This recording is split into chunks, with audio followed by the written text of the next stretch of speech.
un scénario d'usage qui va partir d'un document créé depuis un modèle et montrer quelques fonctionnalités collaboratives qui permettent d'élaborer ce document.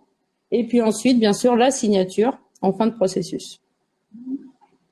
Ici, je pars en fait tout simplement d'une tâche. Je vois que j'ai une tâche à traiter.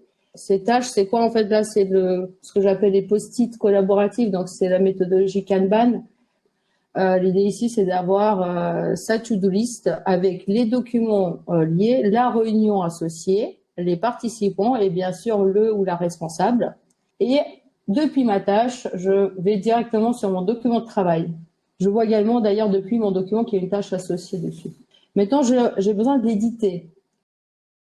L'idée ici, c'est même de le coéditer à plusieurs. Et avant même d'avoir ici le temps de cliquer sur coéditer, je vois que ma collègue Yelena, voilà, elle a déjà ouvert le document en édition. Donc, ce qui est sympa ici, c'est qu'on va pouvoir coéditer ensemble. Il suffit que je clique sur coéditer avec OnlyOffice. Voilà, donc c'est une solution européenne qui est vraiment alternative à du Microsoft pour tout ce qui est coédition en temps réel.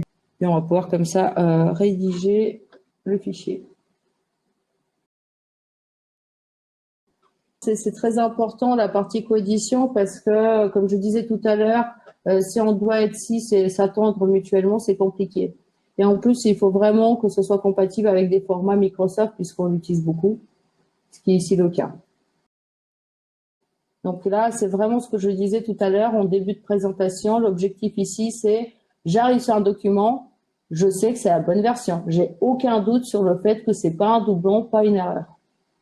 Et si après j'ai besoin d'éditer par exemple mon fichier avec Microsoft, je peux aussi depuis la plateforme. Donc l'idée aussi c'est de laisser le choix à l'utilisateur, ne pas l'enfermer, le guider, lui faire des propositions, pas l'enfermer. Donc une fois qu'on a édité le document, on va pouvoir remplacer tous ces centaines, je dirais, d'emails par jour avec pièce jointe par un commentaire. Après, il y a également le chat. Comme vous voyez, là, on a déplié le chat. Ici, ça va être plutôt des échanges temps réel qui vont pas être pérennisés. Donc, on a fait une réunion, on a édité le document, on l'a commenté. Là, c'est la fin de journée, je suis partie. Et le lendemain, quand je reviens, je vais pouvoir rechercher le document. Il faut que je retrouve en 2-3 mots-clés mes documents de travail, mes documents peut-être signés et autres. Voilà, donc je tape 2 mots-clés, je retrouve mon document. D'ailleurs, je vois qu'entre-temps, j'ai des nouveaux commentaires sur ce document. Je vais pouvoir consulter. Et là, encore une fois, 0 mail, 0 pièce jointe. Tout est vraiment centralisé.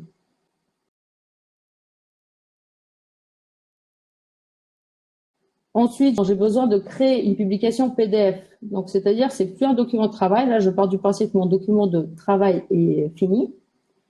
Cette publication PDF, je veux qu'elle soit partagée dans plusieurs espaces de travail et encore une fois, sans doublon. Ce qui est impossible à faire aujourd'hui sur un serveur de fichiers. Maintenant que j'ai mon PDF, je vais pouvoir lancer un processus dessus. Donc, comme vous voyez, en fait, je suis sur mon document de travail.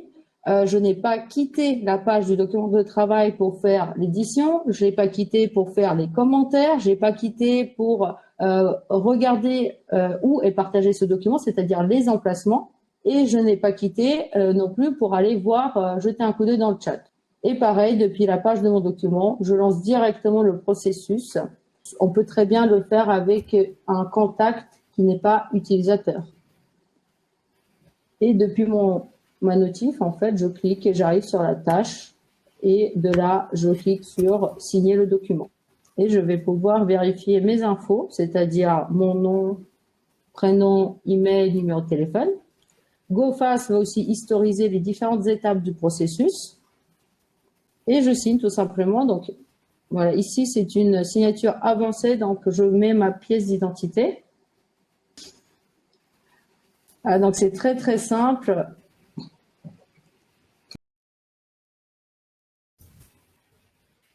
Donc, voilà, authentification, bien sûr, ici, via un SMS. Donc, le document a été signé.